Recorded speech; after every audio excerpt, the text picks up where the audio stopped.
Ова издание на луѓе и места ќе го започнеме со звуците на хармониката. Поводот ни е повеќе од доволен. Мој соговорник ќе биде еден виртуоз на овој инструмент кој со своите 23 години успеа оваа година да победи на најреномираниот фестивал за хармоника Кастелфидардо во Италија во сениорска категорија за вариете музика, иако пред 2 години победи во истата категорија и за класична музика. Токму на јубилејот на овој фестивал, 150 години постоење, Александар Коловски се качи на тронот и го потврди својот исклучителен талент, труд и посветеност кон овој инструмент. Иако само еден испит го дели од дипломата на Музичката академија во Скопје, тој позади себе има триумфи на голем број надпревари за хармоника за класична музика, а од пред 3 години и за вариете. Од 2009 тој често престојува во Франција, каде што поседува мастер часови кај еден од најпознатите професори за хармоника Фредерик Дешамп.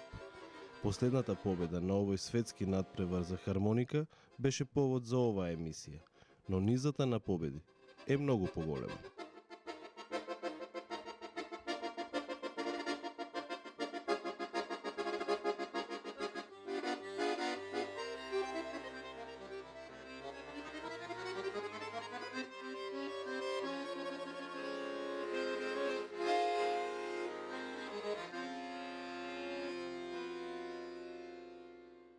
Првиот значаен надпревар беше во 2011 година на светски трофеи, каде што настапив во категорија за сениори, за класична музика и победив меѓу студенти од доста познати професори, кои што беа во жири комисија.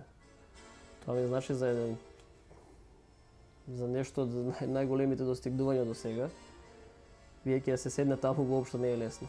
Оние кои што се упацни во оваа работа доста добро тоа го знаат. Потоа, за една недела исто во таа истата година, проложив во Кастелфидардо Италија.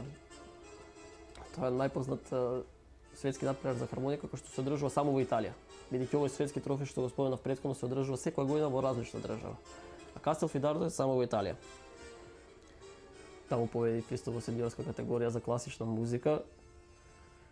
И покрај тоа што ме напаѓа такви сомнежи, леле, сега овде што ќе биде, како ќе биде, па уште повеќе надпреварувачи доаѓаат, уште повеќе професори се собираат. И стварно не беше лесно во тие периоди.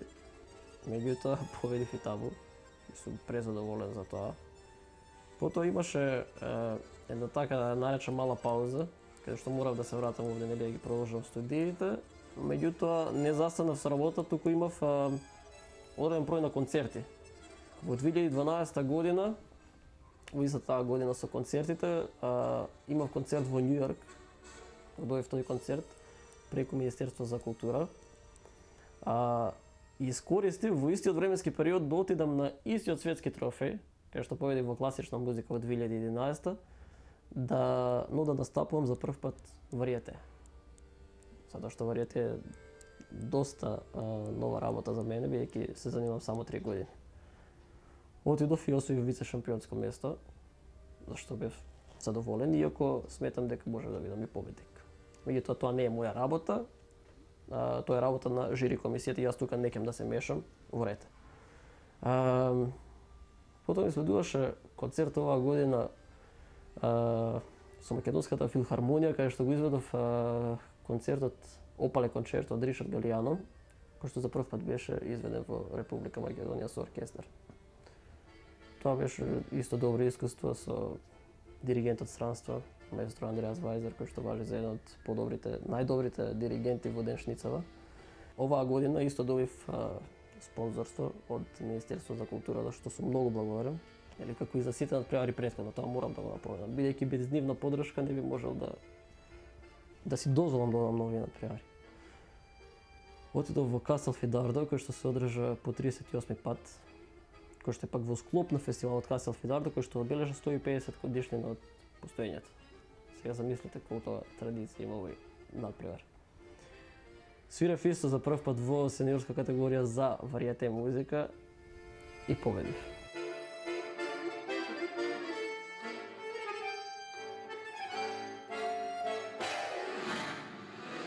А неговата приказна со хармониката започнува дома, во семејството Коловски, каде што неговиот татко Бранко почнал да му ги открива тајните на хармониката, уште кога бил на 7 годишна возраст. Јас потекнав од музичко семејство. Мојот татко е музичар. Работеше во војниот оркестар на АРМ. И беше професор по хармоника во средното музичко училиште Илија Николовски Луга тоа време, 90-те години. Јас уште со самиот почеток до основното образование почнав паралелно да се занимавам и со музика, односно да свирам хармоника. Првиот мој професор е татко ми, Бранко Коловски. И знаете, неизбежно е кога се обколеи со музичари плюс негови колеги, луѓе кои што цело време се занимаваат со музика, неизбежно е да јас не го наследам тоа.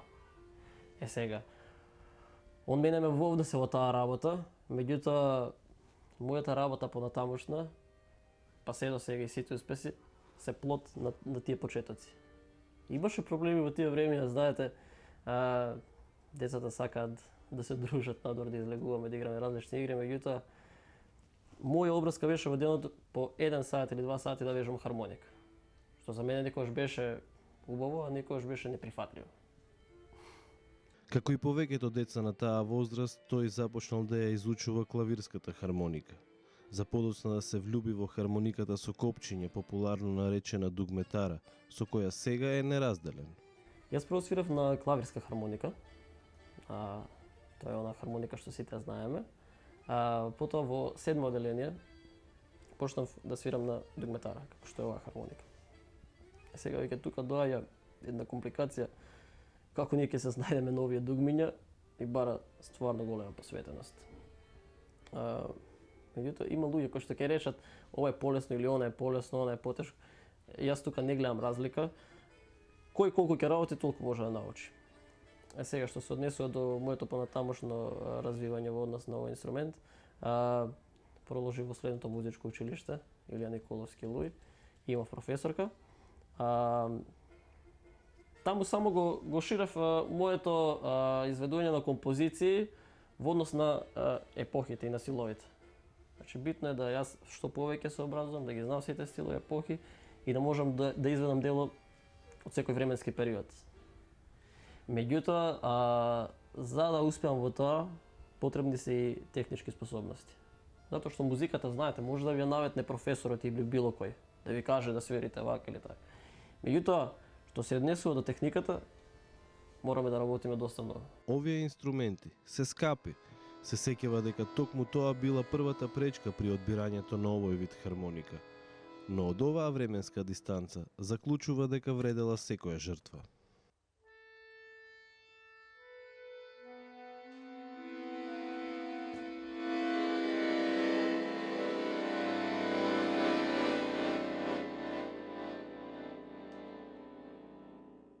Многу беше тешко во тај период. Сите знаеме финансиски дека овде луѓето се стојат доста нормално. Овој инструмент е доста скап, не само овој и други што видам за класична музика. Овие инструменти се доста скапи, за ние да можеме да си ги дозволиме, треба да позајмиме пари, треба да ги враќаме, па не знаеме некој дали ќе ни позајми. Сите се нервираат, а ти кога ќе порачиш инструмент мора да го платиш во кеш. Никој не ви дава на заем. Беа, да кажам, големи нервози, меѓутоа успеав да добијам инструмент. Се одолживме нормално како што е редот. И моја задача не беше моја задача, меѓутоа и моја жела беше да работам и да добиам се повеќе и повеќе и повеќе во однос на знаењето. Затоа што јас верувам дека сето она што ќе го спечалиме со разум и со знаење, ќе го вратиме еден ден. Уште од мали нозе тој сакал да посетува семинари, мастер часови кај други професори за хармоника. Така во 2009 започнува неговата едукација во Франција кај еден од најпознатите професори за хармоника во светот, Фредерик Дешамп. Едноставно го одбрав него, бидејќи специфичната работа на неговата техника. Тој има своја специфична техника и сите студенти работат врз основ на тоа што он го, да кажам, измислил, не го измислил, меѓутоа усовршил нешто што веќе постоело. Така да се одлучив на таа работа и таму почнав да свирам покрај класичната музика и вариете. И сега не можам да кажам дека јас сум осознал се во однос на инструментот. Се уште имам време и да откривам и да барам и да учам и да пренесувам. Тоа таму не е факултет кај мојот професор. Значи, мојот професор предаваше на Париски конзерваториум, меѓутоа ја напушти работа уште пред околу 15 години. Зашто? Бидејќи самиот тој кажува дека со нашите обврски на нашите факултети ние не можеме доволно да се посветиме на инструментот. Ние не можеме доволно да се образуваме, затоа што имаме ние да учиме други предмети, например, што не ни се многу потребни. Сега зборувам за оние немузички предмети. И ние мораме да учиме и да се расправаме со професорите и со администрацијата, место да се посветиме на овој инструмент. А со тоа произлегуваат нели и нервози, и сега ние размислуваме повеќе на други работи него на ова. Во Франција кај него, тој има голема студентска куќа каде што ги собира студентите. Што не работи со некој, он бира од оваа земја ќе земе, од оваа земја ќе земе двајца. Што бира со кој ќе работи. И таму одиме и има распоред, има дисциплина. Секој ден се станува во 6 сабајле и се вежба кој колку може повеќе. И секој запишува што вежбал, како вежбал и што работи. И имаме секој ден час. За јас да усовршам таа техника, може ми треба година, две и повеќе. Никој не може туку така одеднаш.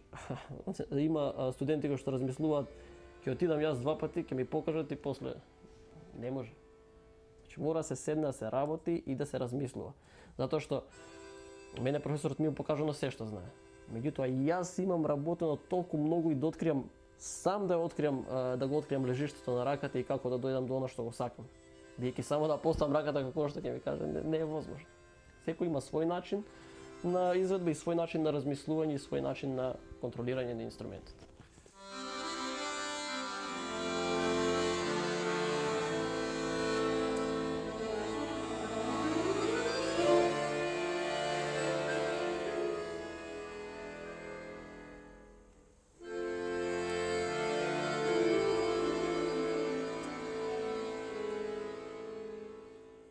Значи, за време на моето студирање во Скопје, јас паралелно одев и во Франција. Јас морав да направам, кажам на еден начин, договор, во вистинска смисла на зборот, меѓутоа го прашав секој професор посебно, дали ќе ми дозволите да јас отидам во Франција, да не доаѓам на предавања, потоа да ми ставите подпис без проблеми, да ми дозволите да ги полагам испитите и сите тие работи. Па имаше професори што ќе ми дозволат, некои професори малце ќе се подзамислеа, меѓутоа пробав на секаков можен начин да им објаснам дека јас не одам таму да се шетам, туку дека одам да се надобранам. И нормално по секој враќање од таму имав програми од концерти, дипломи од награди. И имаше професори кои што стварно го почитуваат тоа. Задоволството од престојот во Франција го потврдуваат и победите на големите светски надпревари.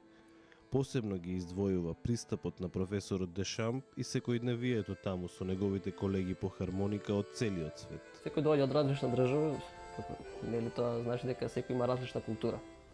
Од секој може да се научи доколку паметно размислуваме.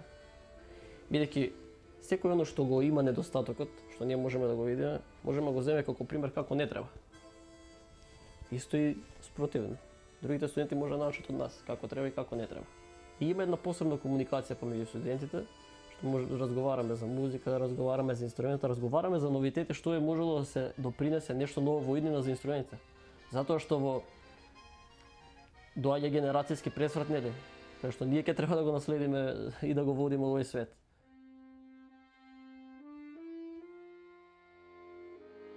Успехот не може никој да ви го земе.